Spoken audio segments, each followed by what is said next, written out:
Hello, everybody. Welcome to another exciting episode of us talking about another exciting episode of Alien Earth, episode 6. This one's called The Fly. So we're going to reference another movie from another movie, and it's going to be about neither and nothing. All at the same time. If without that title you'd said, "Hey, do you feel like they're kind of homaging or referencing anything to do with The Fly?" You'd be like, "No." Nah. The mistakes of science, I guess. That's how broad we have to get. It's called The Fly because we finally, in the 6th episode, found the 5th alien species whose great power, besides being a fly that can suck your face off, is dramatic entrances and knowing its cues. Yes. They were reading the script and they were good actors. Yeah, they were great. They understood their marks. What the hell? Dude, what little conversation I'm seeing about this show outside of our sphere or sanity is how great and enthralling it is. And I start to question humanity at that point. Mm-hmm. Yes. Mm-hmm. I do. So nothing really happened except for some really stupid stuff, which kind of is the whole season, right? Yeah, it's like nothing happened up until the last 5 minutes even. And holy shit, so embarrassing because you know that it's like, well, it's time for the aliens to get loose. It is. And Marrow had set up, I can't remember the kid's name and I don't care, Apu, to get a body, to serve up, to get aliened. And he had picked Joe, and we all knew Joe wasn't going to be the one, her brother. Like, no, he's just not. He's borderline fucking immune to death. You know, just like she is. Yeah. So guy got like skewered by an alien tail, and he's fine. He's fine. So if he's going to survive that, he's going to survive everything else. So we find out who gets served up, and boy, was it predictable. But we start out the episode with little Wendy, because remember, we took an episode off of the story last week so we can find out how everybody died on the Totally Not Nostromo. Turns out they were retarded. And the only way MauLer and I could make any sense of it at all is that Marrow was given a patience test. It was a deep space patience test to where you put a grown man in a ship with a bunch of retards and see how long it takes them to serve them up. Man, luckily that xenomorph was there because Marrow's a patient man. You know that meme from The Naked Gun where they're making fun of Mission Impossible where all the walls come down? Yeah. And it's like, oh, turns out it's like the fucking walls of a ship all come down. They're like, Marrow, this was a social experiment and you have passed. He's like, I passed. They're like, yeah, most people kill their crew way faster than you did. Yes. You are a patient man. So Wendy is talking to the little baby alien. Isn't it cute, MauLer? It's a little cute baby alien. And they're communicating, right? Such a huge mistake. Or are they just making sounds to each other? Clickety clack, squelch, squelch. That's what you get. I'm guessing that alien is by the time you get to the later scene is convinced Wendy that she should be a bit more assertive, maybe, about being an experiment. I don't know. He's like a little pen pal. Right. So I don't know if they're communicating or not, or she's just making sounds and it's making sounds back because she said she's working on the language, like she's getting there. So it's an actual language. I can't. It's such a what the fuck are you guys doing? Oh my god! Like, do we need to explain why this is a horrible idea? Let's have it so that they have an actual cracked language with the alien. Not just that they've found it, not just that they've experimented and understand it, not that they just give it a name, that they know everything about its biology, but that they can talk to it. It's like, guys, you're a prequel. Yes. Not a sequel, a prequel. That's only 2 years before the original. I'm telling you, man, it would be ill-advised for a sequel anyway. We should not be talking to the aliens. And Not at in this any fucking time. sci-fi. No, not at any time. And then Joe has a quick conversation with Timothy Olyphant about well, maybe I'd come home and take my sister with me and we just live out our lives. And he's all, what are you fucking talking about? She's property, blah, blah, blah. All right. He's so subtle too. He's like, hey, what's the lifespan on these robots? How do you maintain them outside of this facility? And hey, there are like times when the boats leave. Hey, is there an easy way to escape this facility if two people wanted to? Yep. So if a friend of mine was going to escape with the robot, hypothetical, I'm totally not going to do it. What would he do? Dude, it'd be so weird if someone tried to escape. How would they do that if they wanted to? Like, that'd be crazy. So next scene is Vivian from The Young Ones, who's the only character. MauLer and I only like the villains in this. Maybe it says a lot about us, but it says more about the show. We stacked up to kind of like 3 now. Like, yeah, Evil Alfred is entertaining. Marrow is very entertaining for the most part, and Kirsch, who he must be a villain at this point. Yeah. So yeah, he has to be. So Evil Alfred, who's Vivian from The Young Ones, wants the little redhead girl who just attacked the doctor, wants her memory erased. And they're like, well, that's against protocol. We can't do that. Blah, blah, blah. He's like, I don't give a shit. We got to display these things to other companies or to investors in 5 days. So we got to do it. Just fucking do it. Now, you think they were just against it on, I guess, moral purposes, like you're erasing her memory. That's who she is, blah, blah. But there probably should have been, MauLer, some other things they should have brought up. Just a few. Like, what are the consequences of this to the other kids? No, just do it. Well, just I mean, if all of us chat daily, we borderline do, and one of us had our mind erased until all the way back until TLJ released or something, and then comes into a call, I think the others are going to realize pretty quick that something's weird. I think then there's going to be conversation, and then oh no, they might discover that something's wrong. Oh dear, dude, how fucking scary would that be if you're like TLJ's ruined Star Wars? You're like, oh buddy, like you have no idea how Star Wars is doing right now. Like, what's the Acolyte? Obi-Wan Kenobi show? That sounds great. That sounds like a great idea. What are you talking about? Can I watch it right now? It's like people love Ahsoka. I just saw, by the way, in chat, I'm fans of yours, but this constant griping is easy. Why not appreciate that we actually have an alien series? I do, and I look for what works, like the new species.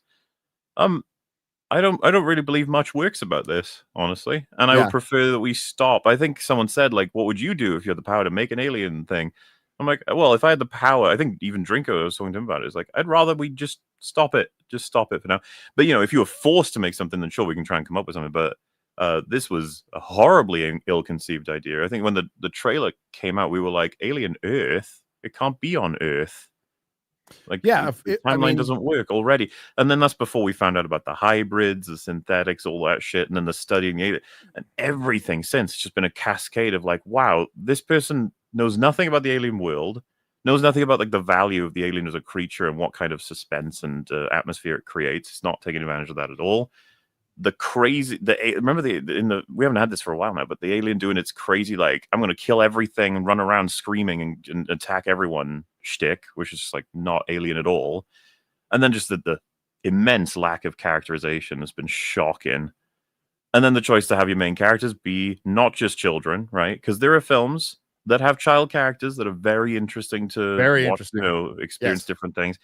These are just brain dead children. There's nothing about them that's worthwhile, and they don't bother trying. So, as we said, all you got left is a couple of bad guy characters that are basically interesting just because they make things happen, and that's about it. Yeah, that's not how I watch shows. No. That's just how I've never watched shows. But if you watch them that way, that's cool. I mean, you're welcome here, and thank you for the comment. It's all good. We're all good. I feel like we're being fair. I know that people be like, "Oh, another episode where you complain." It's like, well, but it's another bad episode. So, as fair as I can be and as fair as MauLer can be is be honest. That's all. It's like, if when we come across like, hey, this was a good part. There is one part where we're like, hey, okay, I'm into this. Like, we'll tell you. Like I want shit to be good again so bad. You don't even know. You don't even know. I can't wait for Tulsa King to come out. I was so happy when Mobland came out and it was good. Oh and God, yeah. I thought this would be better. I didn't think it would be great. I didn't have high hopes for this, but I didn't think it would be this bad. Right. So what would I do? I would, if I had to make something, I'd bring the aliens to Earth, but I'd find the perfect director. I'd find the perfect script, and it would be it would be complete chaos. It would be you walked out of the theater practically having a nervous breakdown, because that's what you would have to do. You can't have everybody would want to isolate it or stuff like that. No, let's bring in the Earth. They're spread everywhere, and you have this impossible situation. The problem with what they've set up in Alien is you don't really want to root for the humans. They're fucking terrible. Like, especially in this show, they're terrible, utterly terrible. So you have to find characters you're invested in. That's the most important thing for one of these series. I can forgive a lot of stuff if there is a character that I like or characters I care about. We've talked about this before with serialized television with Buffy. There's bad episodes of Buffy. There's bad episodes of Doctor Who, but I'll watch them because I like Peter Capaldi, or I like Matt Smith, and I'm into the character. And at least, God, even the bad ones are not this bad. And this is a streaming series. It's a secondary viewing streaming series. It tells you it tells you everything that's going to happen. There's no mystery in this at all. Listen, low sperm count was going to be the guy who got aliened. It was obvious from the get-go. And guess what? Low sperm count guy got aliened. But getting ahead of myself here. So they decide to let they're going to wipe the memory of the redheaded girl. And if MauLer and I, and like, well, MauLer's a smart guy. So if a dumbass like me can start thinking, well, there's going to be consequences, you're going to have a little trouble here. And the one thing I'm constantly asking, and I shouldn't be asking in sci-fi, is there no surveillance? Is there no alarms? Do people not know what's going on in their own facility when they're this $1 trillion company? When I've worked at I worked at fucking Technicolor, MauLer, and they knew everything. They were spying on you all the time. And you call yourself a dumbass. I don't believe it. And that we made pretend there. We helped make pretend, and it was like a government facility. They fucking patted us down going to the bathroom. So, Jesus, you think there'd be a little security. So that's something to think about. So they wipe her memory. They go ahead and wipe her memory. Low sperm count refuses to do it, and he gets fired. Low sperm count's married to older science woman.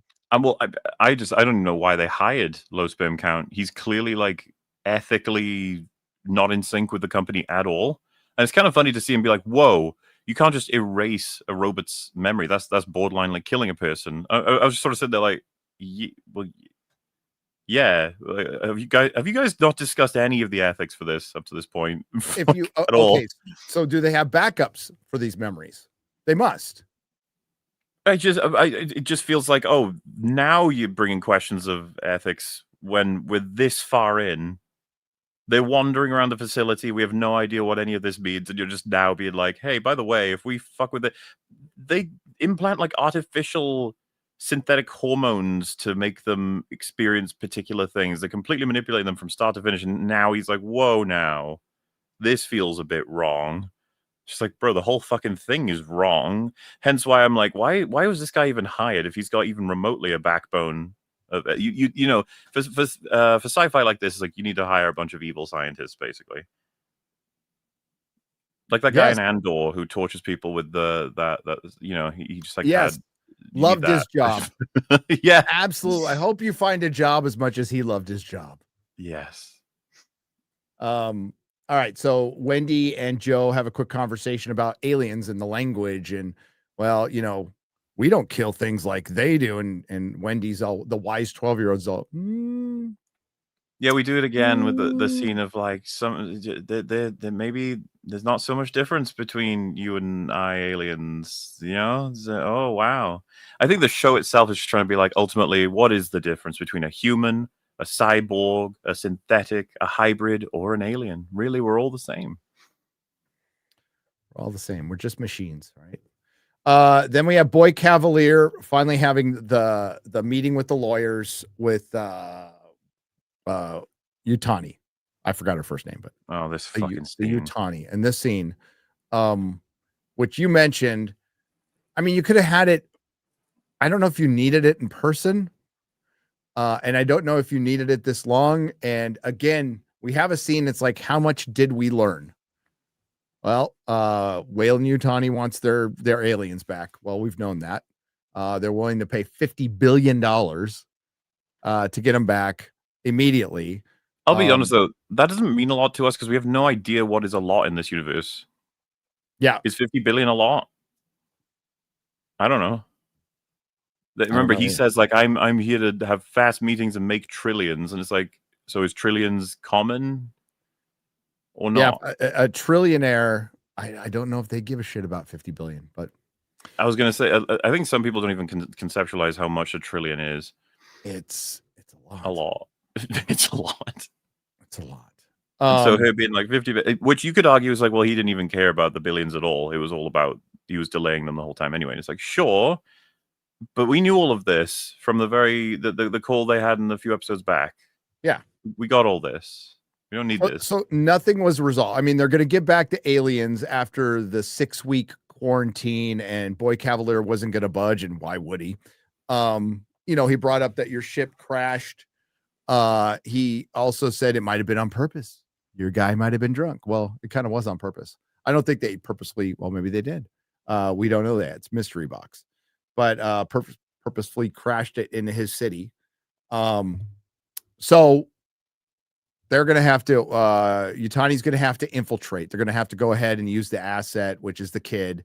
Marrow was there.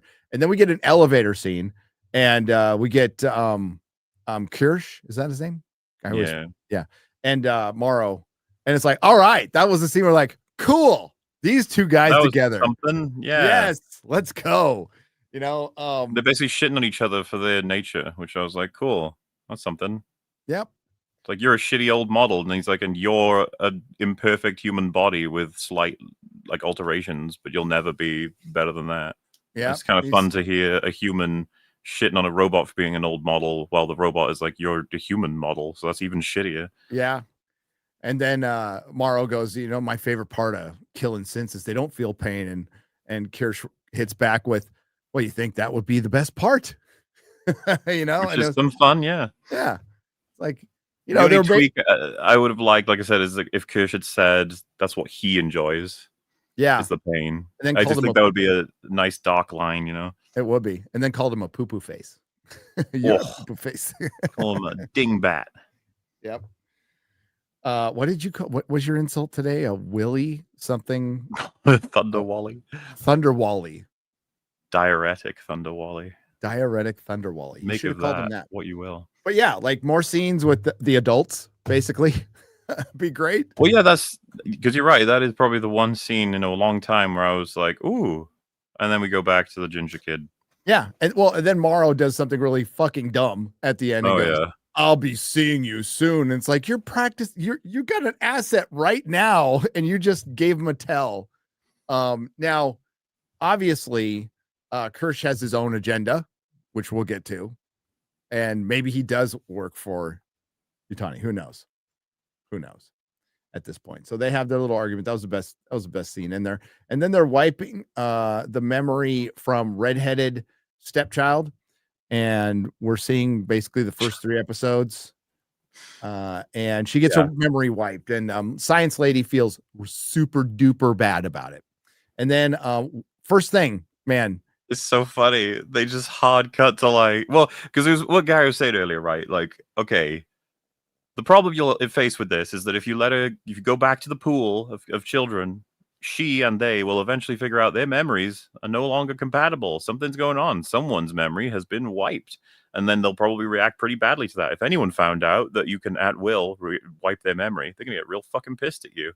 And so it's like, well, I wonder when that time bomb might go off or what they're accounting for. And it's like, no, like during the montage of her getting her mind wiped, we just cut over to her speaking to Wendy immediately, and she realizes in a handful of sentences, like, your memory's been wiped? That's terrible. It's like, wow, guys. And you even brought up, you're like, they're not just going to deal with this like right now. They're like going to go to this right now. And it was a quick conversation, and Wendy figures out that redheaded stepchild's memory's been wiped. So And the then science people just seem to have not even thought of this at all. No, didn't even cross their mind. They're like, maybe there's consequences to freaking out the 12-year-old murder bots that could rise up and kill us all to preserve their soul, their memory, right? Doesn't necessarily go down that way, but it's something that's going to affect everybody, and it's something that should have been thought through. Like maybe you isolate her for a while or something, but they just dealt with it. Oh well. Then they okay, and then there's a grown-up hug between Apu and his best buddy. So Apu needs to find a body to put in the aliens. He's running out of time. Marrow He's been says panicking over this for like 3 fucking episodes. Yeah. Just like, oh god, I can't do it. And then you get these scenes where 2 of the kids talk to each other, and they have the stupidest like body language and language, and you just have to put up with it because there's no substance in it. It's just like, oh, can we be friends? It's like, yeah, we're totally friends. It's like, oh, okay, I guess so. And it's just like, why are we spending time with this? It was very difficult. And then Joe's with the security guards, and I can't remember a fucking thing about this scene. Do you? They're walking around in the forest. They're talking about like my dad took me on a boat once, and it's his thing again where he's like, so like, when do the boats go out? What do the boats do? How do you? And then she was like, whatever you're trying to do, shut the fuck up. And then he was like, okay, but there's like spooky alien creatures on this island. And her response to that was, yeah, maybe, but at least I'm here to see that they're here. What? First of all, she has no fucking clue if they're shipping them anywhere or doing anything with them. She even said that they're expendable help. They don't know anything that's going on this island. And then secondly, it's like, well, but the creatures themselves are horrifyingly dangerous and an existential threat to humanity. She's like, yeah, well, at least I know they're here. Okay. We're getting paid, whatever, you know. Then we have Wendy talking to the other xenomorph. Yeah. Oh, yeah. Lung alien, right? Yeah. Alien. It's bigger. Mm-hmm. That's right. It's they bigger. They speedrun its growth in this episode. They do, and it's clearly a dude in a costume, like that last week. Oh, that was bad. And they could have edited that out, right? That one scene where it's running down a hallway. It's like in the middle of the episode. Yeah. And they just missed an edit. So it's just the dude doing this, and I was fucking laughing so hard. I was like, all you had to do was cut that. Like it was like almost 2 frames, but it was enough. So this is it's talking to the alien. It's going whatever it's doing, and the alien's just looking at it, and we still don't know. So she's trying to figure out the language, and nobody from Prodigy's like, so what do you think this alien wants? What like tell us about this communication. They're not curious about it at all. So it's going to come up, MauLer, at the end. She's going to be able to talk to it. Like it's about to kill her brother. Yeah. And she's going to be able to say no in alien language. She's going to say, Roger, don't do it. And he'll be like, oh, I did tell you my name. That's true. Yep. Because we're friends now. We're friends now. We should hang out. Okay. And then they leave, and they live happily ever after. To Planet Wholesome. Yes. After the holes of achievement have been visited by the show as well. That's right. So the only other kid that's kind of mature, the doctor one, is kind of, by the way, is sent to go feed the animals.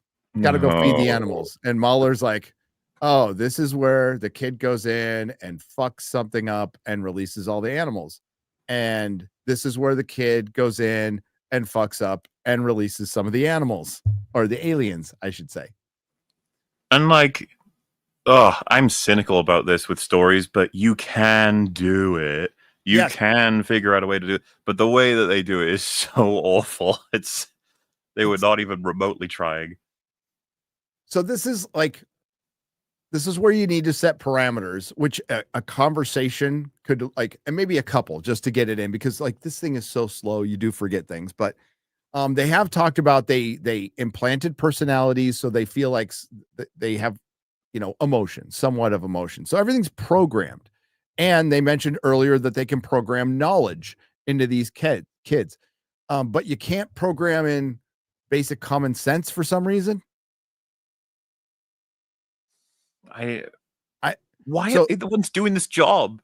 And okay, so even if like they said something about Wendy will someday be able to develop faster than light, which they kind of already have. So it must be a faster than light MauLer.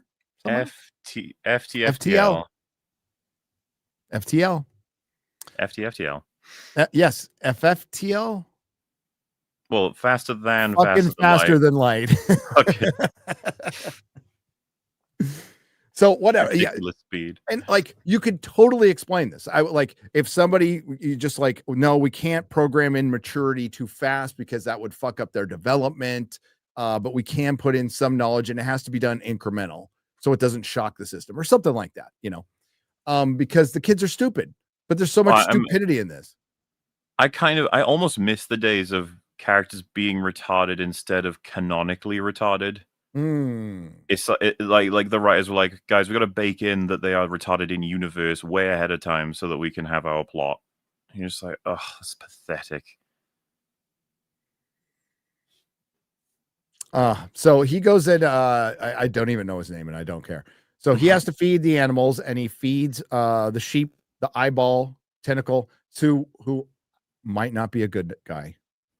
It's unclear. It's really unclear. I mean, I think there's some plausible deniability a little bit, but I think they kind of gave it away in a second. So he has to feed the fifth species that we have not seen yet. We see a like a wasp's nest that looks like a wasp's nest. And he feeds the sheep, and then the door is stuck, and because he's a super soldier, he pulls the door off. He's all, oh shit. Whoopsie doopsie. So instead of calling for help, because I guess he's in a hurry, he decides to open the door. That was already just way like what the fuck are you doing? Why would you open the main door? Because there's me thinking you wouldn't want like a gap between the containment and the outside for even a second with these creatures. Who knows what'll happen? But his logic is, I only need it open for about 10 seconds to put the thing in and to leave, and I'm sure they won't kill me in that amount of time. Well, but then, of course, it gets even stupider than that. It does. For one, he's got ample time to leave. He put the fucking tray down, back the fuck up, and get out. He was fucking around, which made no sense. But wait, the flies had to make their dramatic entrance. But as he's leaning in to put the tray down, what were they eating? Like trash? I don't know. I was going to ask about that, but I got distracted by the stupid. Here, I'm gonna pull it up and see what they're. There is a shot. It's like. It does look like assorted metallic shit. Junk. Oh, wait. I guess is the implication that they do eat. They eat technology. Oh, they eat technology. Yeah. Yeah. Okay, there it is. Pretty. How did they evolve to eat technology? I don't want to get in trouble for this, but fuck it. We're just going to show a frame. So this is what they're eating. So yeah. So they eat technology, right? So it's a bunch of tech stuff. So that's what the flies eat. So it's on the floor. He's good. He can go. But I mean, but wait, if they can melt and eat metal, can't they not in a prison made of metal? Metal? Can't they eat the doors and the windows? Yeah. Oh, wait till we get to the vent. Oh God. And listen, I've seen a lot of sci-fi. So have you, and most of the chat, if not all, you've all seen a lot of sci-fi, and we could poke holes in damn near everything when we're nerds and we've seen so many. But this is some obvious. This is like Star Trek Discovery mistakes. This is like fires burning in space mistakes. Oh, pretty close. Pretty close. Pretty damn close. I can't share but that's what the flies were eating. So the kid just like fucks around and stares at and as he's propping open the door with his back leg, the sheep head butts the freaking wall and surprises him, and the door closes behind him, and then it locks.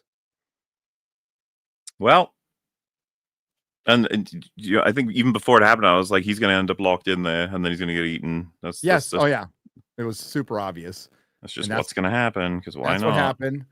And the flies come out, and they got little, like, long little glooby tongues or something like that. And once you saw like the bullfrog thing happen, you're like, oh, he's gonna spit some acid. And he spit some acid, and it killed. Now, is the kid dead, MauLer, or did they back up his memory, you think? I mean, you'd think there's either a hard drive in there that they can just pull and put him into a new body, or that they have them on the cloud. I don't know. That's why I said when he was melting, I was like, am I supposed to care? I don't know. Right. Is he dead? Who even is this guy? I don't know. Whatever. Yeah. I mean, you think they would. The whole point of this, remember, Wendy says we don't break.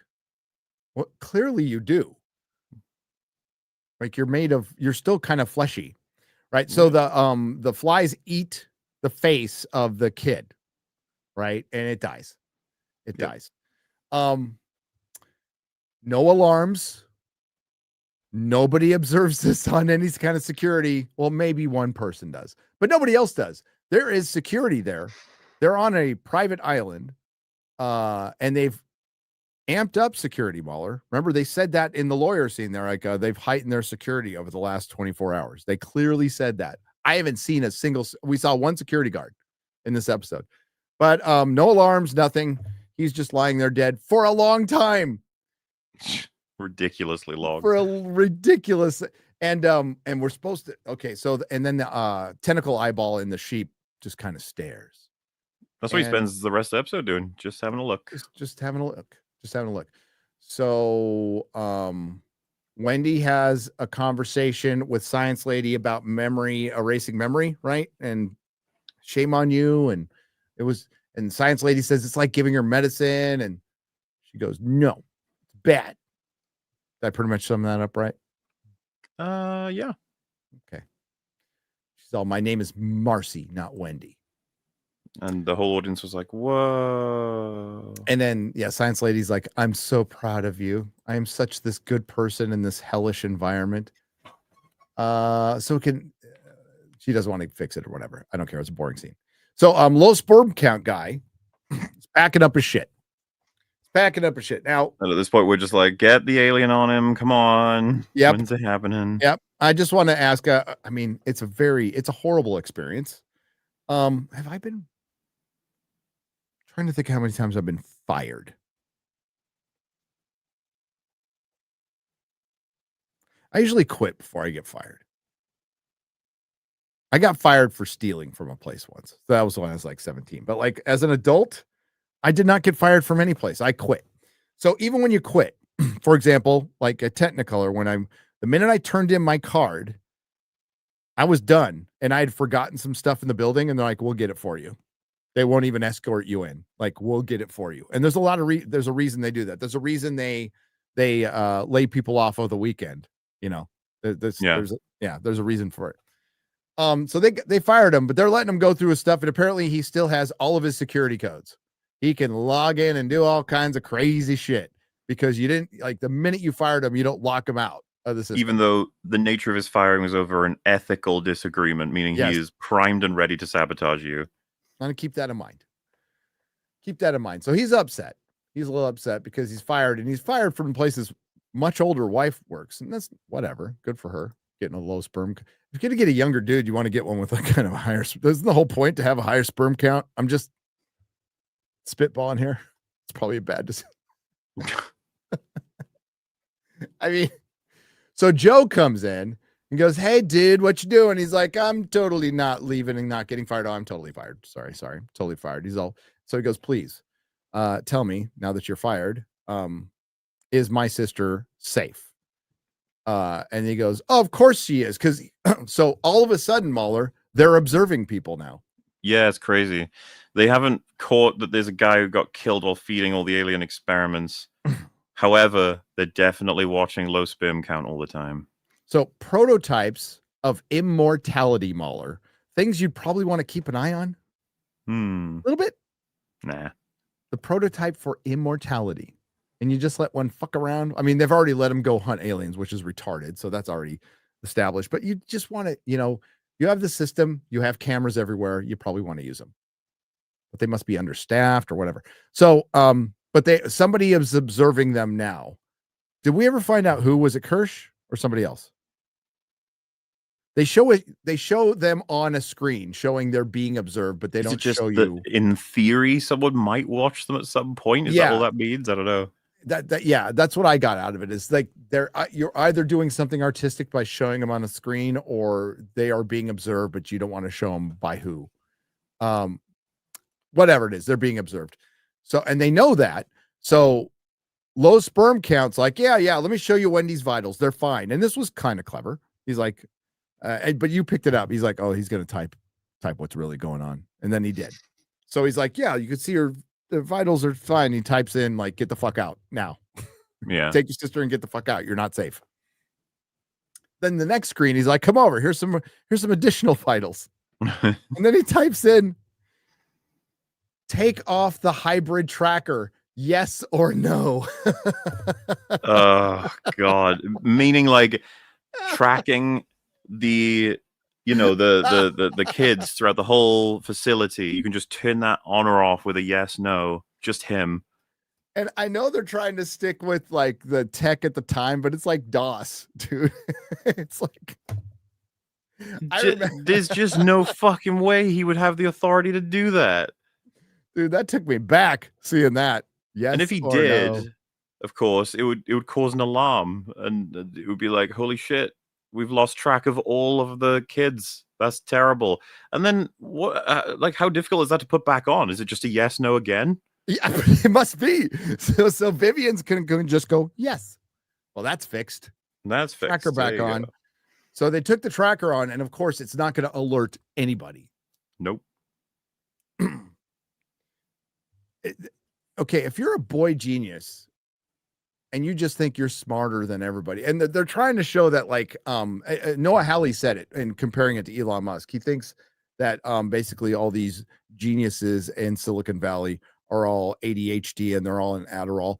And he's not wrong, but they're not stupid. They're not fucking stupid.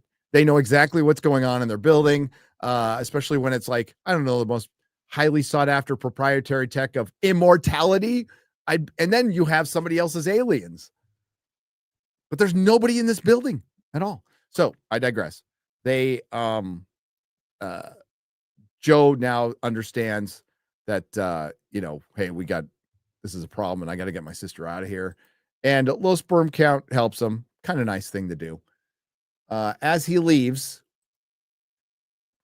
he finally figures out that there's a kid that got its face eaten off in the lab. It's so funny because it's like, wait a minute, the tracker for whatever the fuck his name was is off. It's like, what? It's like, oh, because he's like dead or the equivalent of dead. Yeah. It's like, oh, gee, that's no good. It's like, why wasn't there an alarm for this? Why do you guys only know about this now? Why is it that the guy who's fired is the one who knows and no one else does? I know. Oh, everybody deserves to die. Noah Hawley in one of the behind the scenes before the move, I put it in my review. And he says, well, I mean, one of the messages is does humanity deserve to live? Ugh. And the answer is clearly no. In this one, absolutely not. Go xenomorph.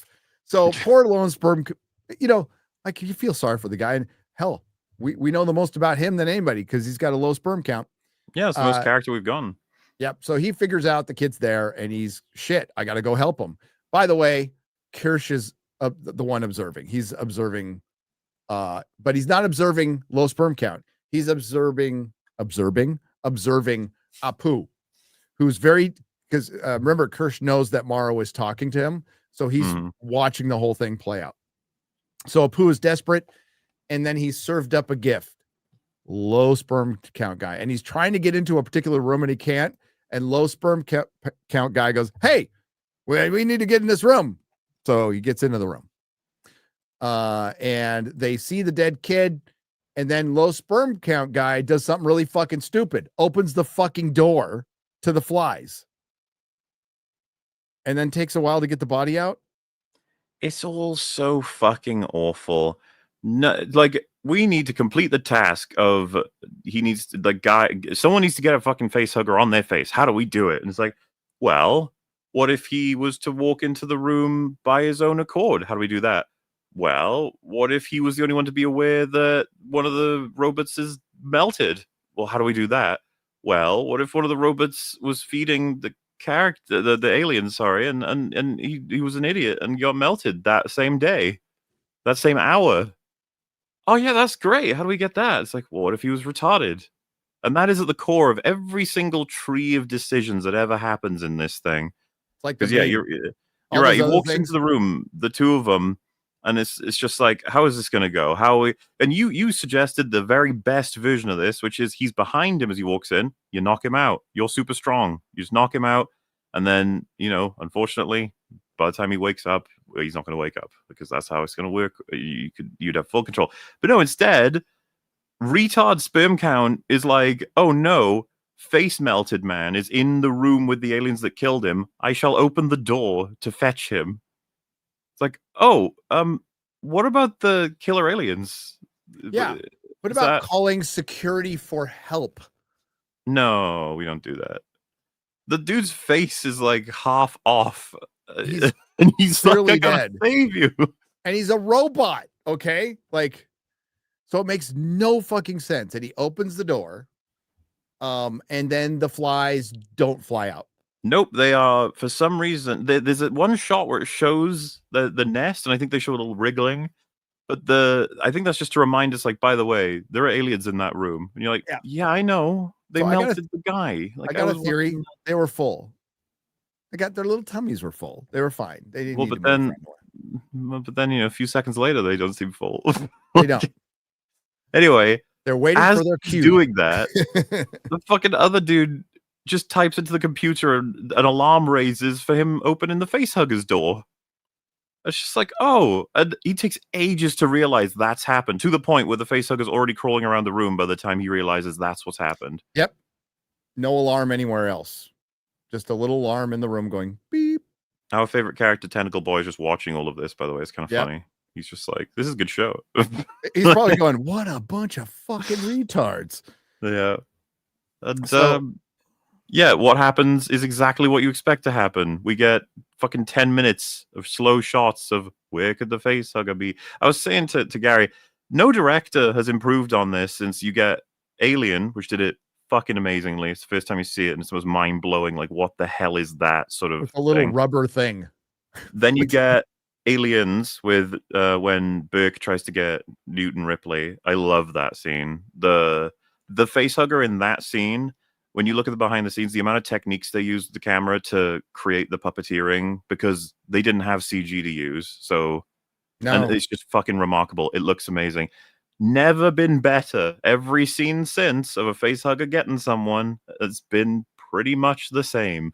And this one, I was like, here we go. Bunch of shots where you can't see anything. And then sounds. And then you can maybe see a shadow. And then he's like, oh, geez, it would be really awful if something went, oh, no! And it gets him in the face. And then he falls over. And there's no, like, alarm button. There's, like, I would have pulled a fire alarm or something. He makes a phone call. I'm so bored, like, of the. It's yeah. Get on with it. I know it's gonna get him. This whole scene was pathetic. And he sees that poo, and he's like, "I'm stuck in here. Help me out." He's like, "I have a family. I'm very sorry." And then he says back, "I have a family too." Yep. Just like, okay, thank you. Come again.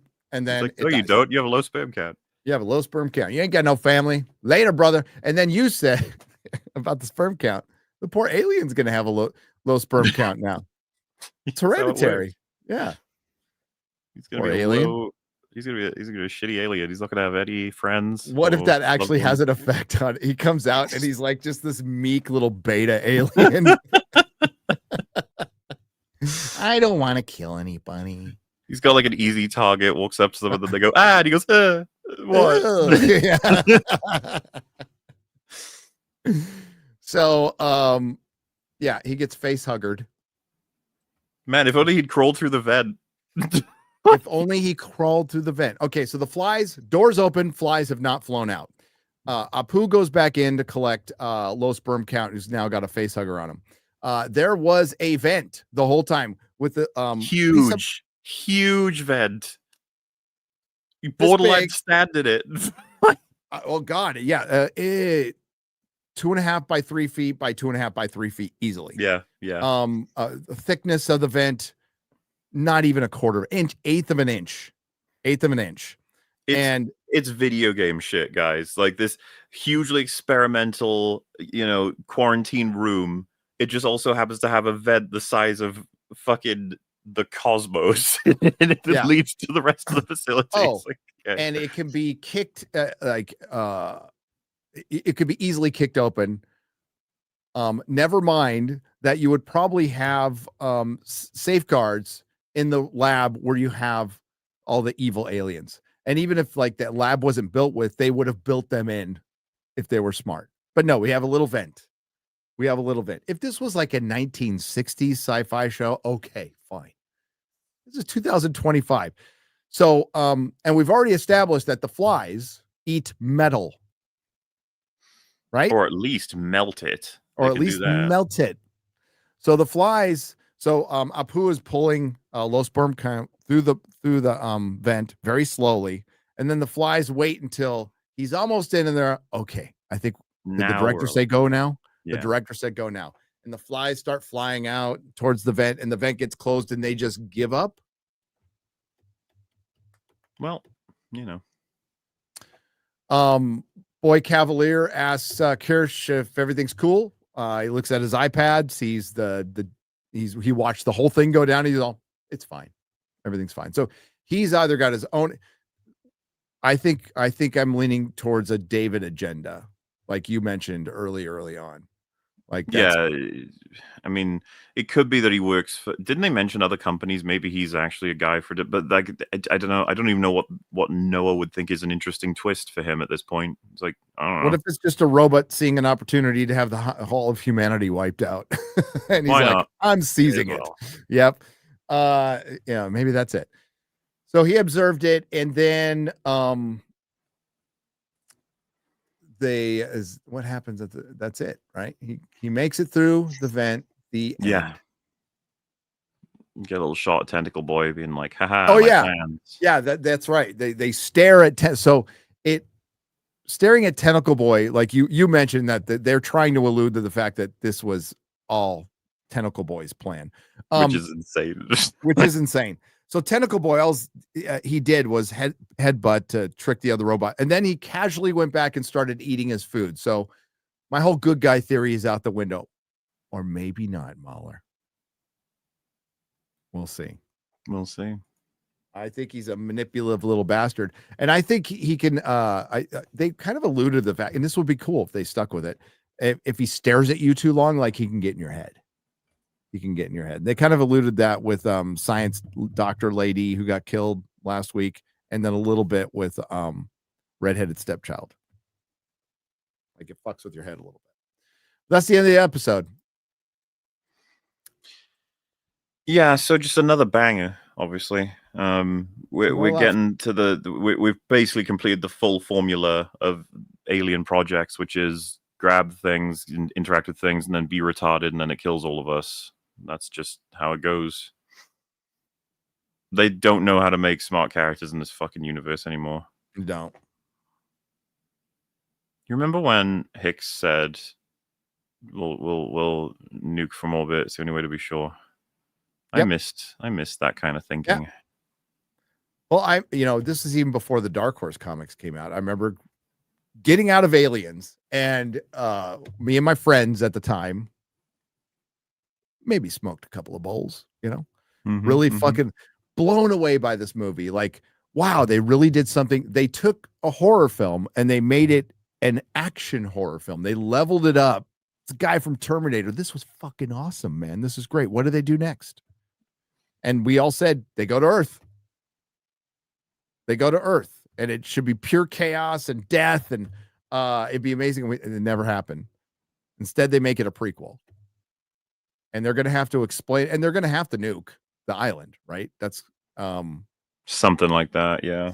Yeah.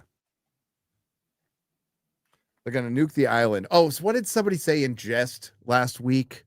They said Wendy's going to nuke the island and then she becomes mother or something like that. Yeah, some joke like that. Yeah.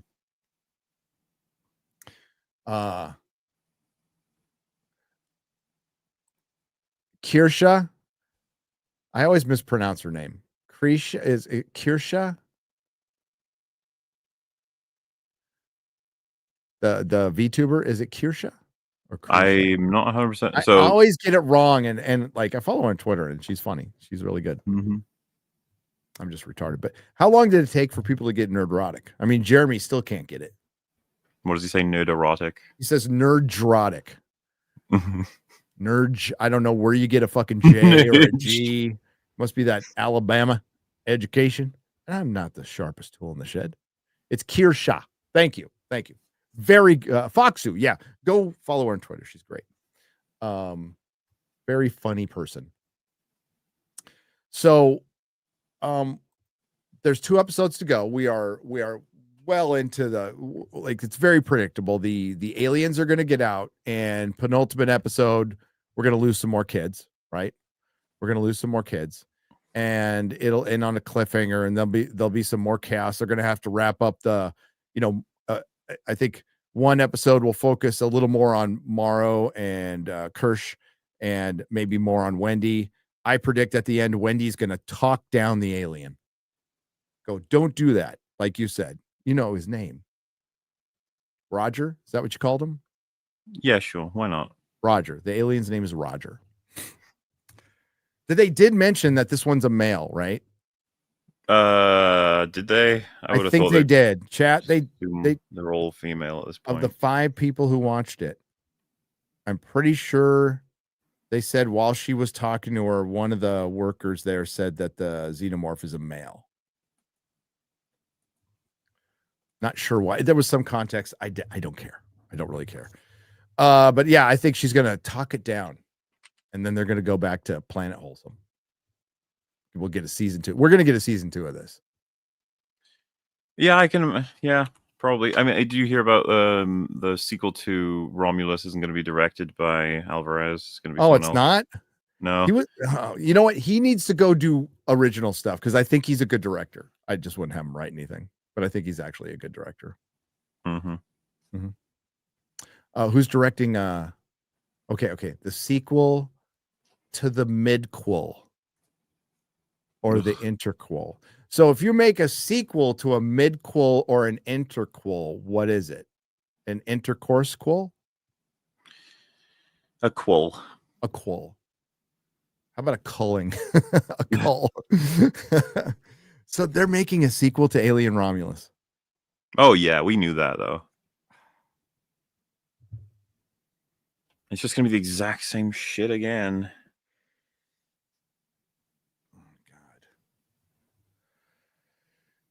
I think they are going to. I think the ratings for this show, I think, are good enough to get a sequel. I think they are, and Noah Hawley's involved. The weird thing is, I just don't see discussion for this on Twitter or anywhere.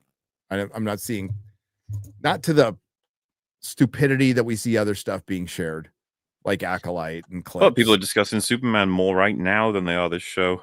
Yeah. Yeah, I don't understand that one either. Did you see that tweet? It was a targeted, like, advertised tweet. That you saw what I shared to you? Hang on. Let's see if I can.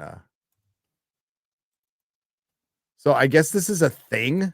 It gets in your mentions, right? So I guess the advertisers can target your.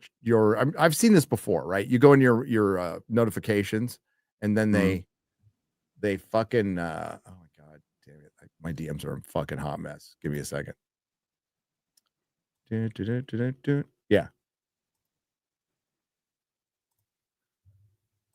Let me share this. Speaking of Superman.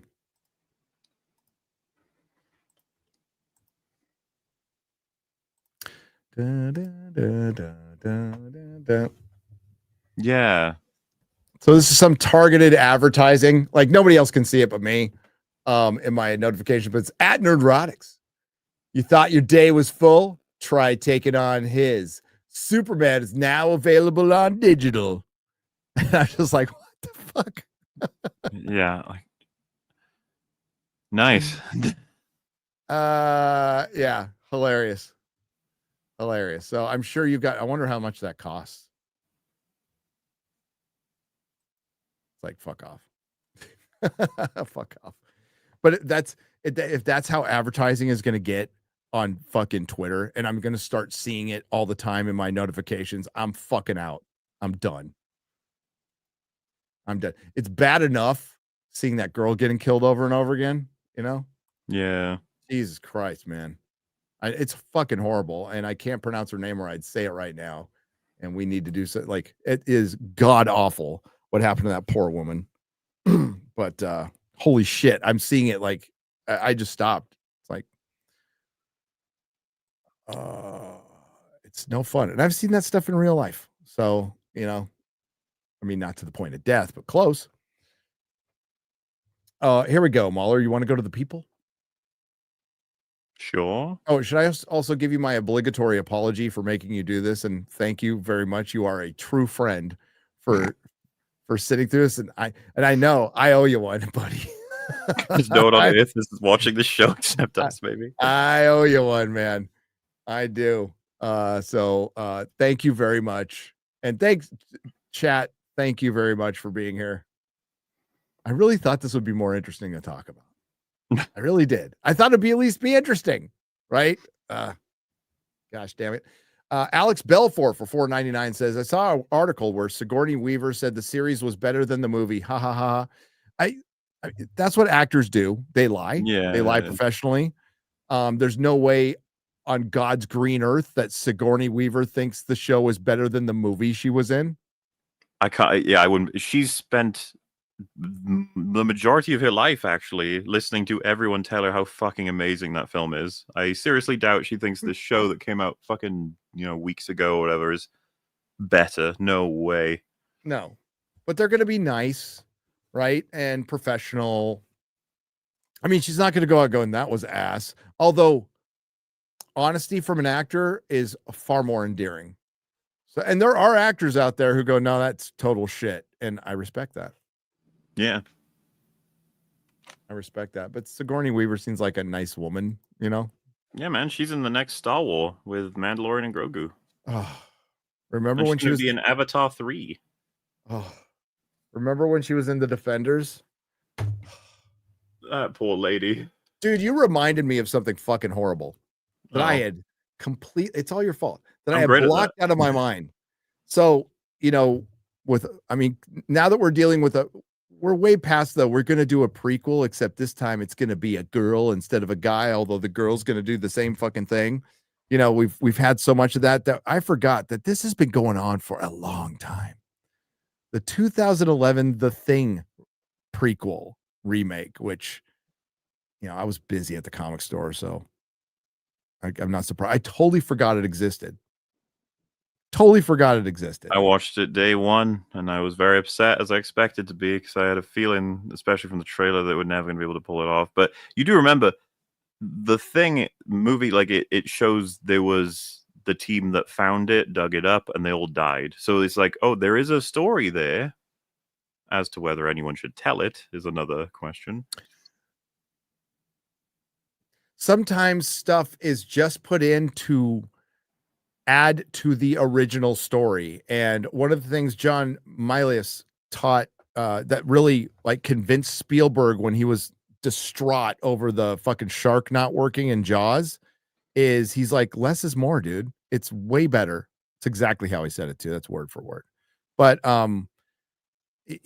that's we've that is lost on us now. Now we have to describe what's on the screen. Tell us what's going to happen. Like somebody dies in front of a guy and guy goes, she died. It's like, thank you. They will do a Wendy's Xeno versus other Xeno fight. Yeah, sure. Sure. Is there another Xeno? Well, I guess now low sperm count versus lung alien. Oh yeah. Okay, yeah, and it'll grow up in like a minute. Okay. Yeah. Okay. Yeah, you're probably right. The only time a talking xenomorph was cool was Jerry the synthetic, who smoked cigars. Was a character.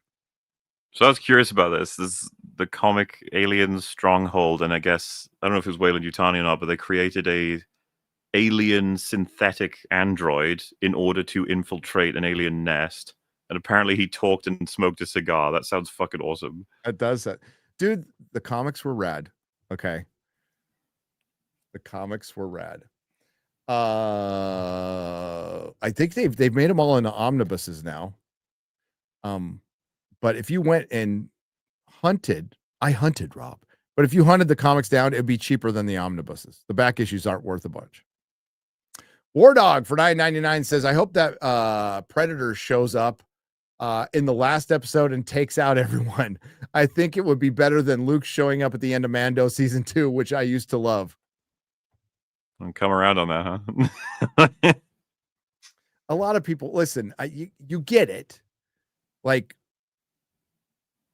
it was after the Disney trilogy and what they did to Luke, and you bring Luke Skinwalker out. I get why people were happy, but what's more frustrating about that, MauLer, and you brought it up many years ago, is that showed us what could have been. Not the Skinwalker part, but just the Luke fucking cutting through fucking robots like butter. That's what we wanted. Well, just Luke being strong, obviously. Luke being strong. Nice. Yes. Luke caring about someone. That would be cool too. Yep. I always root for Timothy Olyphant character wherever he's in. I do too, Bama Brad. I think I like him as an actor. Mm-hmm. He was great in Go. You ever seen Go? No, I don't think so. Go's fantastic. It's it's not a movie for it. I would say it's one of the defining movies for, would it be millennials? Maybe it'd be millennials. Go's a fantastic movie. Is the movie just called G-O, Go? It's called Go. Came out in the 90s. Yeah, like I must have heard of it. No, I don't even think I know what this is. It was it's got a good director. Oh, not game it. What the fuck? It was Doug Liman directs it. It's a very good movie. I think the chat would agree with me. It's a very 90s movie. It's very 90s movie. I like Go. Timothy Olyphant plays a drug dealer in it, but he's great in Deadwood. He's great in Justified. He's a good actor. Yeah. As the German philosopher Hittel Subtlety. I'm saying this wrong. It's a DFAT meme. It's when someone mispronounced hidden subtleties. Hidden subtleties. Once said, "Hail the fellowship of the long." Cheers, gents. Thanks. Cheers. MauLer, repeat after me. The size of a tangerine. It was the size of a tangerine. Odinson for $5. Thank you. There are only 2 Alien movies, 2 Terminator movies, 1 RoboCop, 1 Matrix, 1 Predator, and 1 Crow. Absolutely correct. You win. I like RoboCop 2. And Predator 2 to an extent. I like Predator 2 and I like RoboCop 2, but it's because Frank Miller wrote it. It's ridiculous. Behave yourself. Colin Walker for $4.99. Y'all should keep up these Tuesday night streams together even after Alien Earth. I'm talking like that because you said y'all. The realist BBC, it could be called. No, that won't annoy Az at all. No. Hey, we do this intermittently, all right? It's when the show comes out that kind of, matches. We will definitely be doing Night of the Seven Kingdoms. And not 100%. To bait, but we truly do want to set up a point where we do some Buffy, all right, guys? It's gonna happen someday. Well, it's gonna be kind of quiet. I mean, not for you. Like you've got your 16 things you're doing. But yeah, I think we could soon. I'm open to it. We should probably do it before the fucking new one comes out. For sure. And I'm going to be doing like Harry Potter stuff with Ryan, unless you want to join me. Big Harry Potter fan that you are. I know. Yeah, that's the thing. That's a you and Ryan thing, I'd imagine. I think it's funny to have, like, it's even more funny that Ryan's a Harry Potter fan. Yeah. Right. So having like having us two do Harry Potter stuff is going to be fucking funny. I think it's when you get to know Ryan, irrelevant of his like media taste. I don't know if you'd ever guess that he's absolutely like fucking just to an insane personal level obsessed with Star Wars and then Harry Potter. Harry Potter. You'd think he'd be just like strictly a sports guy or something. Yeah. But hey, you know what? And most people agree who know him. He's basically the best, biggest Star Wars nerd on the internet. I know there's going to be other people that we don't know about, but still, I mean. No, there might be, right? But I haven't seen anybody even close, right? No, I haven't either. He is at, like, for Star Wars level, he's at Robert Meyer Burnett Star Trek level, which is like upper tier scholarish. Yeah, like he could teach a university course with ease. He could. Absolutely. Helps to have a good memory. But yeah, if I was on Benny and Benny's like, you're the foremost expert in Lord of the Rings, I'm like, oh no. Oh God, no. Oh hell no. There's people on Twitter who know more than I do. A lot more than I do. Alpha Chad, Middle Earth Mixer, like these guys know their shit. I'm a huge fan. I know a lot about it, but nowhere near. I'm not an expert in anything. I know a little bit about a lot of stuff. Ryan, top tier. No, nobody even close. And same with Robert. Is there anybody close with Star Trek? I want to say there is. Mike Saklasa? Maybe. Yeah. I think Mike and Robert, but Robert knows more about all of Star Trek. Mike is very next generation focused. That's true. He does reference the original series quite a bit as well. But what I always love is in their little trivia things, whenever he gets a thing slightly wrong, like, you know, one word slightly mixed on the label of one object in one episode, he'll be so fucking mad. He'll be like, fuck. God damn it. It's the kind of thing, because I know so much esoteric information about Buffy, but I know that I've probably got some of it mixed up, you know? Yeah. It's just like, no. I would do pretty well on trivia contests for Song of Ice and Fire and Harry Potter. I would. I'm not, you know, I'd do okay. I choose Buffy. No, Angel season 5. I'm sure I'd be able to nail that. I have to watch this stuff recently. It flies out. It flies out. If you two were to make a show about Marrow, how would you do it? Focus on him, not surrounded by a bunch of retards. I think he's a good character. It's a good concept of a character, I think. And I like the actor. So if you had 8 episodes, first episode, you just get every foundation done, why he's doing the job, him with his family, trying to, maybe he's paying for his daughter's like surgery to save her from some life-threatening thing, and then goes into hypersleep. So the next episode wakes up, and I would even want to do a thing to add some tragedy to it. Maybe the daughter's already dead and he doesn't even know, like she didn't survive the surgery or something. And the messages have come through, but they're corrupted or they're unable to get to them. So he's doing the full job, and then it gets more and more difficult. The company's more and more corrupt. And then when he got to make a big decision, that's when he finds out that his daughter didn't even make it. So the money didn't even matter or something like that. And, you know, you do all that, but then also have the plot of that episode we watched, episode 5, but like good. So they've got aliens and something goes wrong. You know, you can always do that. And then, final episode is him maybe crash landing on Earth. And he realizes the aliens are escaping, and you know, that's good setup for season 2 or whatever. It could be all about him. I would be totally fine with this show. Yep. Explore his loyalty to Yatani is her grandma, like basically took him off the streets. He was just he was a homeless little kid, no parents, and give me a little background on that, because that definitely inspires. But that was just one conversation. It's like, no, I want to know more about that. Like that gives you a motive. This tells you why he's so fucking hardcore. And you just brought something up too. Sorry if I'm repeating it, but you know, his daughter dies during this, so like the job is all he's got. Like that's everything he's got, and he had to sacrifice his daughter for this job, so this job has to be done. Yeah, that would be rad to follow, and the actor has got the chops to do it for sure. He does. He's good. He's good. Gentlemen, which show will you review next? I guess for you, is it Harry Potter then? I don't even know. Night of the Seven Kingdoms. Is that even, do we know what a release for that is looking like?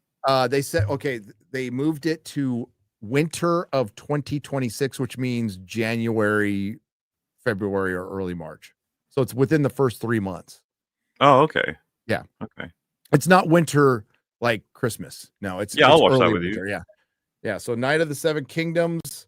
I'll probably review Ryan and I will do Reacher, which is around the corner. But yeah, you and I will be doing Night of the Seven Kingdoms unless we can do Mobland season 2 when that comes out someday. Yep. Because we'll know now ahead of time there's going to be not cringe. What about Stranger Things? Oh yeah, I mean, we're at the point of I'm going to try and convince the guys to cover that on EFAP as well. Okay. Since the last one, you know. Yeah. So Night of the Seven Kingdoms for sure, and then we'll do Mobland and the Gentleman season 2. Even if it's one, it's just one. So lame. I know, but I'll be doing. How do we even do that? Like, watch half it, like, watch the whole season, and then do, you know. Netflix is gonna have to go weekly. They're like, there's a point where they're gonna level out, and they're gonna have to go weekly, and it's just smart. Like, you can binge whenever the fuck you want. It's not sustainable. And it makes it so much more disposable. And I know that's a thing, but they're already breaking from it. That's why they're splitting smartly. Stranger Things is the smartest scheduling I've seen them do, which was just hitting a holiday. You know, Thanksgiving, Christmas, New Year's. It's very smart. Magnum Norris, what's up, man? For 20 says, how do you guys watch all of these trash and stay sane? Well, you know what? Honestly, talking about it keeps you sane. It does. My secret, I'm never sane. I'm never sane. No, I've watched so much. I've talked about it before, but like, I watch everything sci-fi. I watch everything genre that I can. There's too much to watch now, but I watch everything I can and always have, good or bad. I just like it. Even if I don't like it. Does that make sense? Probably not. Every time Gary says Kirsch, my brain thinks he's mispronouncing Kirsch for about a second. I'm probably mispronouncing a lot of stuff. The Book of Grudges, $4.99. I like that name, by the way. The Book of Grudges. Colin Walker, have you seen the Xenomorph Queen from Dead by Daylight? Oh, make sure to add the word thick to your search. Okay. You'll find what I'm referring to. Should I look real quick?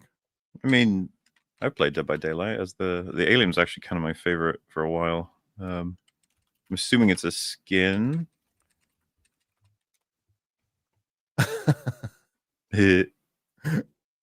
Yes, I'm over it. God, it's mature content. View not safe for work. She's got an ass. Have you seen it? She got thighs. She got thick thighs. They're saying this is mature content.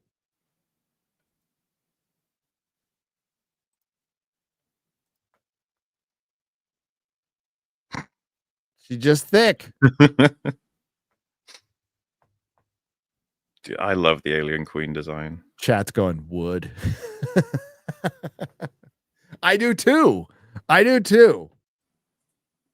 That could have gone wrong in so many ways, and it was all God. How clever was filmmaking back in the day? Aliens is beyond impressive, man. Like that whole sequence with the Alien Queen, and that whole production just being a nightmare, and they made that. It's like, oh, good job, fellas. I think every James Cameron production is probably a nightmare because he's such a psychopath, but he's just good at his job until he started making Avatar movies. I was gonna say, yeah. I even concede Avatar looks good, but just like, man, the story, what happened, James? What happened? I almost feel like, because I'm going to review Avatar 3 and I haven't done reviews for the first two, so I might as well. I think we're doing the same thing this year. We've decided we're probably going to check out Fire and Ass. Yeah. Well, there's nothing else. Might as well. And I watched the last one, which was like watching an aquarium with idiots. But man, it's going to make $2 trillion, MauLer. 2 bajillion, more $2 billion. bajillion. When's Godzilla? Not -1. What it'll be 1? When's that coming out? I don't know. It's got to be next year. Gary, you never played the UFO video on Forbidden Frontier. Yeah, we did.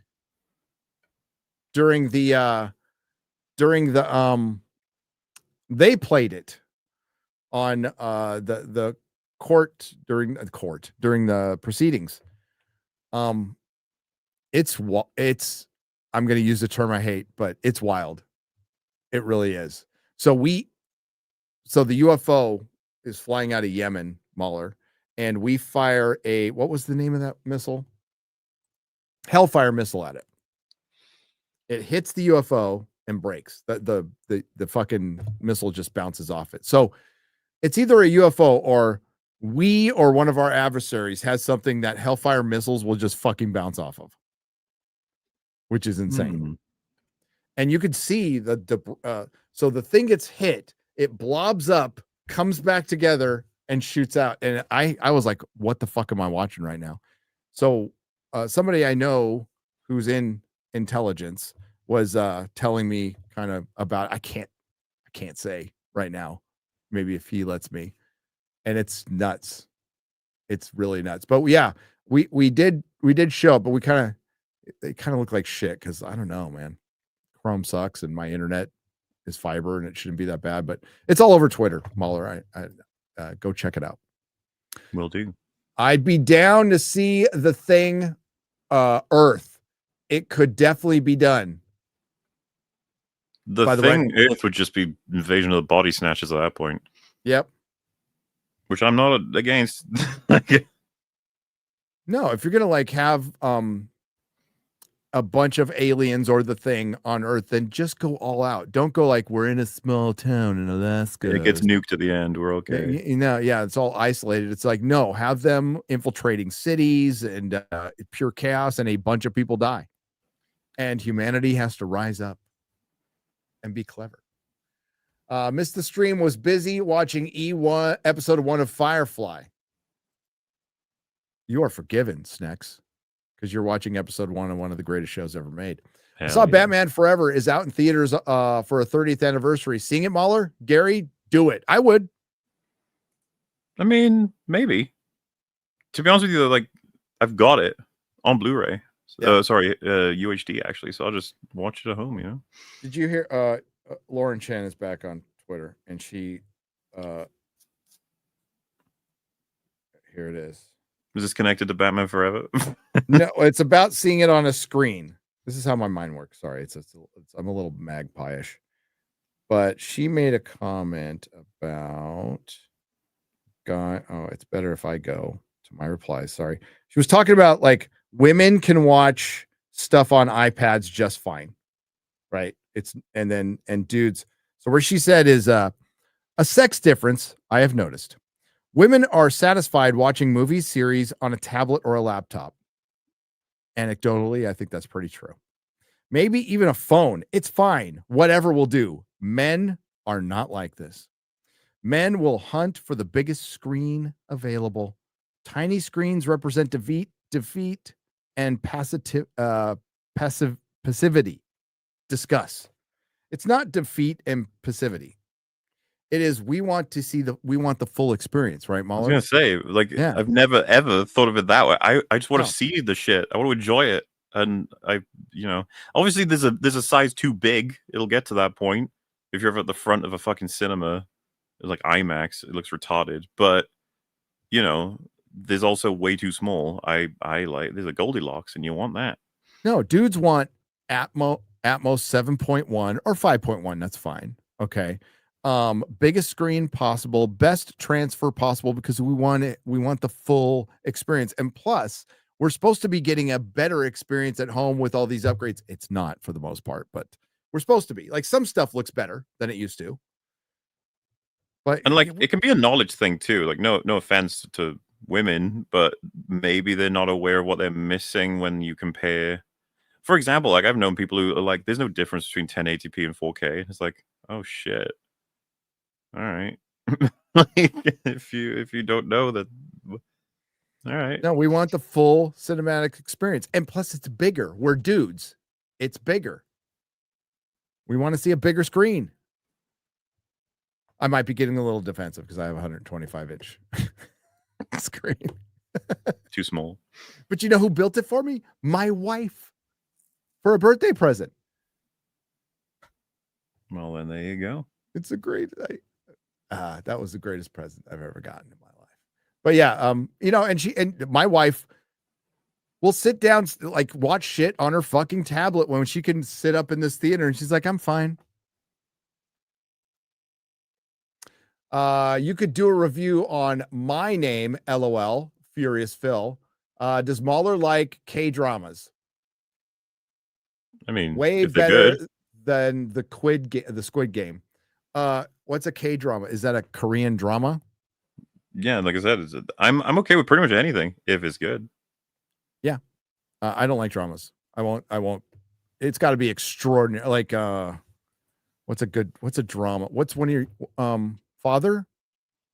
Oh yeah, The Father, I guess, would count. For sure. Father, I'll watch. I guess American Beauty, kind of a drama. I'll watch that. But most of the There's time, it's got to got be a lot. I mean, how do you count something like Breaking Bad? that's a drug deal gone bad. But like, that's my drug deal gone bad category. So drama, you're not a huge fan of unless okay, yeah, crime drama. So if it's a crime drama, yes, I'll watch it. But if then, if we said something like Shawshank or Prison Break, it'd be like, so Prison would also be like not to say sub-genre, but kind of. So you're thinking about mainly just the most contemporary and almost normal situation, like characters in a house or in a work, just talking, and yeah. So like divorced couple dealing with the challenges of their special need daughter and shared custody. Like I get what you're saying. Do you like Parasite? I did like Parasite. I did, because that's kind of like borderline that sort of thing. Yeah, because I think I'm broadly with you. If I'm being honest with myself, I typically prefer I like a variable of some kind to keep me sort of jazzed about the nature of it. But if it's really good, then I'm okay with anything. Yep. I'm okay with a musical if it's really good. Yep. Grease is really good. Like Joker 2.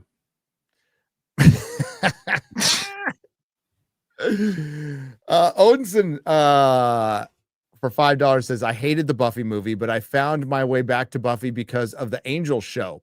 The hardest thing to do in this world is to live in it. I don't hate the movie. I don't hate the movie. It's goofy and funny, but like it's such a training ground of like, okay, we tried this, and they sort of have you always appreciated like the sort of lore of trying to assume that the Buffy movie is a prequel to the Buffy show because she did come from a different school. I've always seen it that way. Well, I don't think they're compatible. They're certainly not compatible like mechanically. Certain things happen. Well, because the Watcher. Well, to be fair, it's a different Watcher.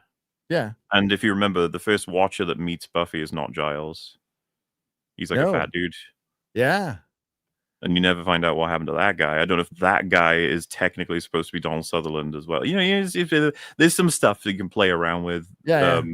But I'm pretty sure there's like notable things that make it incompatible. But I find it fun as like a. I've always seen it that way. I have. Okay, you weren't around, but when the movie came out, it was like a novelty. It's like just the title got us into the movie. This was back when people used to go to the movies all the time, but like Buffy the Vampire Slayer, like a cheerleader slaying vampires was new. Like it was silly. So like, let's go see it. Yeah. As someone just mentioned, I'm pretty sure the vampires fly in in the movie. Only one of them can do that in the show, which would be Dracula, I think. Because and Spike says he's using spells and weird shit to do that. It's not a vampire thing. But yeah, I mean, well, it was. You know what's funny about this is I don't know how many people you've talked to, Gary, but the amount of people who say like, "Yeah, I love Buffy," and you're like, "Have you watched Angel?" And you're like, "No, why?" And it's like, oh my god, it's a lot. It's a lot. It's so weird too because the kind of guys that we often talk to, you'd be like, "You'll prefer Angel," like you're gonna. No, The way I sold it to Fringy, I was like, Buffy is clearly inspired by Spider-Man comics. She's got loads of stuff that carries over, right? Like the identity crisis and losing stuff in her, personal life in order to be a hero and protecting her loved ones, that sort of stuff. But Angel, much more Daredevil. Much more Daredevil, Batman-ish, street level. And I always preferred it. I always did. When I finally did that rewatch and I did it in order, which I've never done, that was amazing. Like the continuity on it is really tight.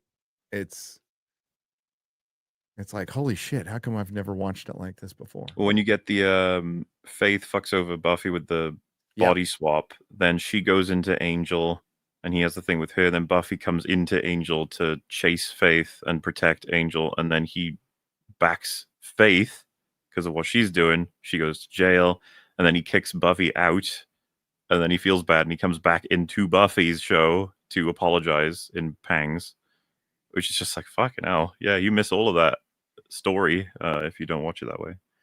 No. Oh my, I don't want to commit myself to anything. I got a lot of work to do.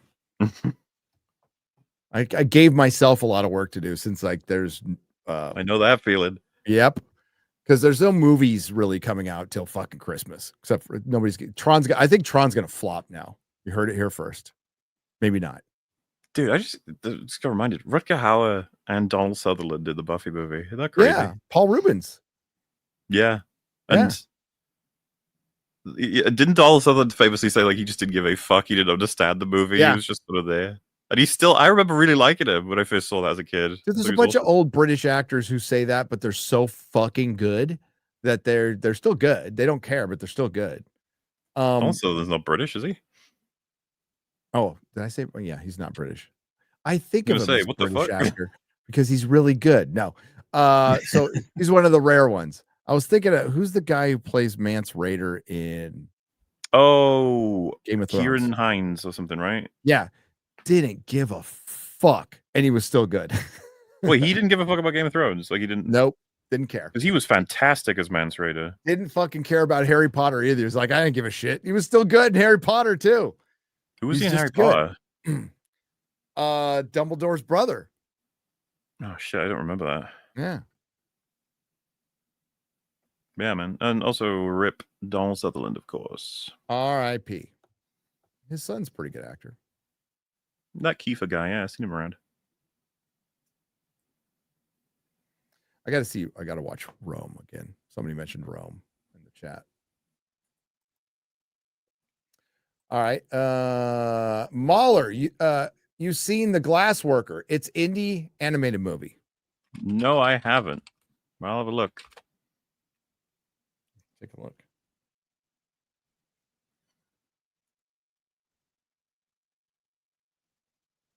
When did it come out?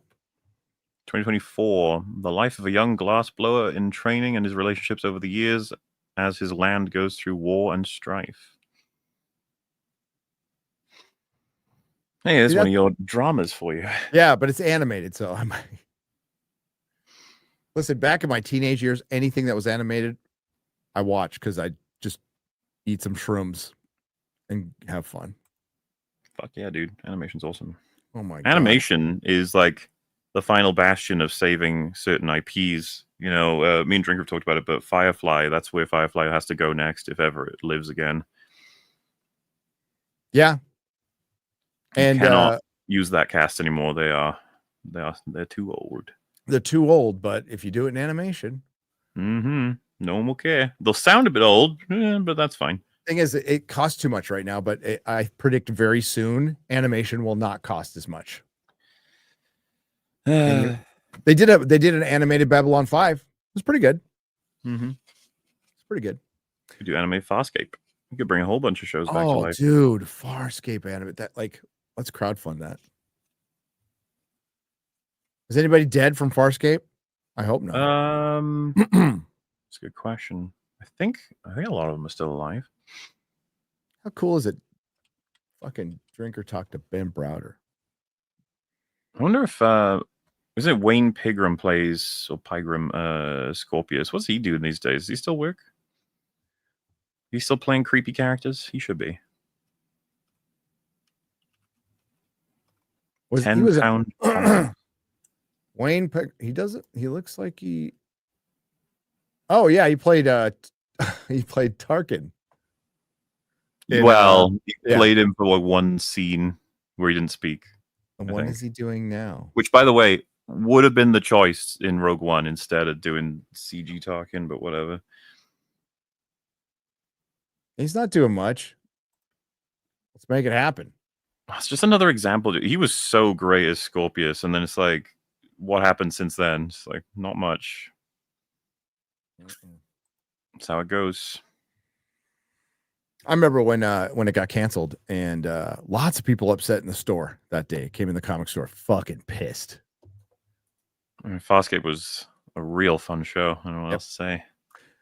Gary, did you ever see that Alien high school play from around 2017? It's free on YouTube. I haven't, Dead Man, or at least maybe I forgot. I mean, that's a possibility. Thank you for the $4.99. Watch the Blue Aliens Get the Fuck Out by Burial Goods and be mad how much better Avatar could have been. Blue Aliens Get the Fuck Out by Burial Goods. Okay. I would have rather seen him Cameron do a million other things that he's talked about.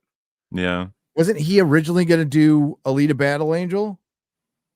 Yeah, and he passed it over to Robert Rodriguez, right? Yeah.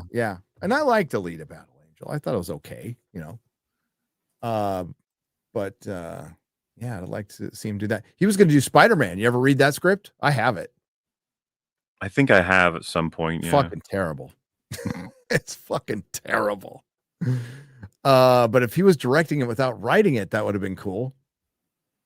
Really disappointed in Game of Thrones. Only gotten to season 4, episode 5. Never read the books, but don't want to get into it because George R.R. Martin doesn't do conventional stories. Good ending.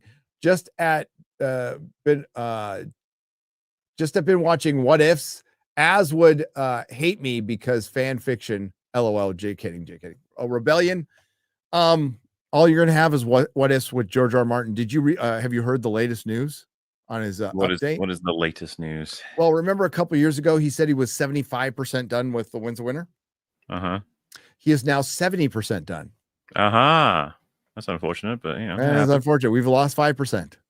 I will say, on the front of good or bad endings, on one hand, I would say don't hold your breath because he's never fucking finishing it.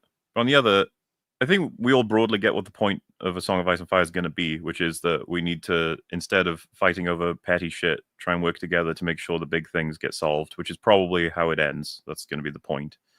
So, it'll probably be a happy ending, quote unquote. Bittersweet is what he said. But I guess, yeah, I mean, loads of people are going to die. It's kind of the thing of like, killing Ned and then killing Rob. It's just like, oh god, this is just depressing. And it's like, well, the Starks will get their justice someday, eventually, in the form of everyone still dies. Like, there you go. The only little bit of justice we've gotten is in the books is Lady Stoneheart hanging phrase. Can't fucking believe they didn't adapt Lady Stoneheart. Unbelievable. Unbelievable. And my theory, I told you before, man, that I was waiting when I was watching season 4's finale. I was waiting for that epilogue of the phrase going to get one of their guys, and then they get captured by the Brotherhood Without Banners, and then the reveal of Lady Stoneheart. You can see it like as a show scene. It's the easiest fucking thing ever, and it would have been so hype. Can you imagine the fans of the show who hadn't even read the books would have been like, "What the fuck?" And you'd be like, "Yeah." Broke the internet. It have broke society. It would have been the greatest fucking reveal. And we kept waiting for it. And then they said, "Now we're not going to." Dan and Dave can fuck off. God, I hate them. George can too. Oh. No, they just got rid of all the magic. It's like they took the Preston Jacobs approach. Like that, this is a post sci-fi world. It's a post-apocalyptic sci-fi world, and there's no real magic. It's just rediscovered science and all that bullshit. Like, No, there's magic. You want to know why? Because George has told us that there's magic. Yes, it is epic. Please just check the trailer out. It's all action. I have never seen a better show. The writing, characters, the plot, just epic. And I want to know your opinion. I will. I'll check it out.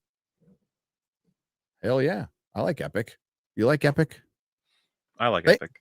Thank you, by the way, Furious Phil, for $10. Thank you. Pie Guy for $2. You can boil eggs in a kettle if you boil it twice. Okay. Is that referring to cooking in a kettle from real BBC? I guess so, yeah.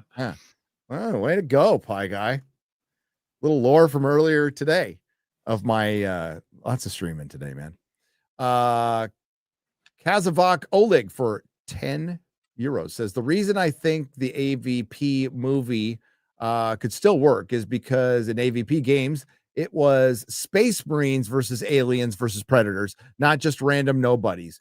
Just a badass straight up AVP action or movie. I'd watch that. Yes. That's what I do with my alien movie. It's like, where else are you going to go? You've already done horror, right? And you've already done kind of an action. You would have to do apocalyptic. Yeah, sure. Yeah. I'm so happy. Britt Annie said yes. Oh, the dead man. So I'll be quick about this, MauLer. I know you got to go. On Friday Night Tights, somebody decided to do a super chat as a wedding proposal, right? And it was spelled wrong on purpose to fuck me up, and I fucked it up even worse. And then I didn't get it. So she said yes, by the way. So his fiance's name is Brittany, but it was separated for some reason, and I called it Britt Annie. Like this. Okay. Britt Annie. And I kept saying it even till like after my co-host corrected me and I didn't get it still. So she's forever known as Britt Annie. But she said yes. I fucked it up well enough to where she said yes. A Marcellus for $5. How would you feel about an animated DS9 with the original writing team? None of the new Trek people attached. I'd watch it. Hell yeah. Ira Baird. Yeah, that'd be fun. But Star Trek is pretty dead, guys. How you doing, MauLer? You okay? I'm all good. You good? Okay. This is the last one. There has to be magic with the children of the forest, White Walkers, and others. Yeah, I mean, I don't know how Preston works it out. Listen, I watch his lore stuff. I listened to his fanfic Melisandre chapter, which I actually didn't like. It's the first one I didn't like. I watch a bunch of guys who like hate our guts, but I watch their lore videos, and I've come up a couple times in streams. It's like whatever. I just rolled my eyes. Thanks for joining me, MauLer, for so long. I appreciate it. It was a fun talk. Problem. Well, what do you got coming up? Actually, it is today technically, but tomorrow for I think Americans. We're doing the other half of our EFAP episode, so it went a bit too long, which is just checking out. We did Cinema Wins versus Cinema Sins on Fantastic Four 2005, and we just rack up their points between them and see who wins. We're expecting Cinema Wins will win this one because Cinema Sins' video was really bad. It's just one of those sorts of episodes. So we're doing the part 2 on Wednesday, which again is either today or tomorrow for different people in different parts of the world. Excellent. Yeah, sorry I kept you up a little later. It was nice talking to you. Nice talking to you and hanging out with the chat, just bullshitting. I like this. I'm working on another supercut. So we're doing a supercut. It's coming out in the next couple of days. And then I think I'm going to work on another it's not a top 10, but it's like a top 5, top 10 video. That's all I can say. Edited by Perry. That's the next thing I'm working on. Weekday EFAP. That's exciting. So thank you, everybody in the chat, for joining us tonight. Thank you to the Nerdrotics. Thank you to everyone who left a super chat donation. We appreciate you. And we'll see you next week for the penultimate episode. Whoa. Alien Earth. Ciao. Au revoir.